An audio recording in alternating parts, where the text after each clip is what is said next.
Hi, this is Joe from Cloud Design Box. Did you know you can schedule important announcements and alerts to users across your SharePoint intranet, like the ones we can see here on the screen, using our new CDB Alerts and Announcements feature? Let me show you how. The announcements and alerts are based on a SharePoint list, which can be found in the site contents of the home page. So if we want to add a new alert in, we can hit the new button and add it to the list. First of all, we just need to give it a display title.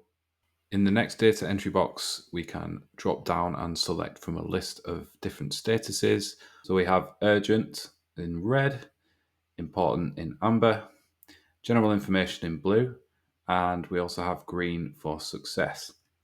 So you can schedule ahead for the future, or you can just select today's date to begin from today, and then choose an end date when you would like the alert to stop displaying.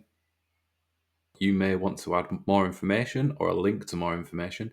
So you can add a link into the box here. You can also add some alternative text for that link. So in this example, I'm just going to put read more.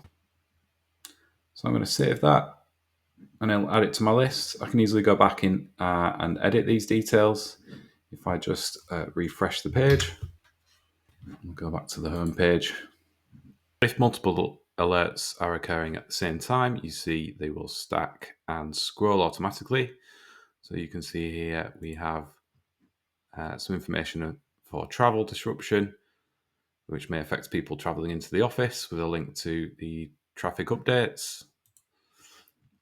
We're notifying some people of shift changes at the business, and here you can view the shift rota with this link. And finally, just some information about our new approvals policy, which is coming in. And there is a link to that new procedure, which is stored in SharePoint. If you found this content useful, don't forget to like this video, and you can subscribe to our channel for more SharePoint updates and guides.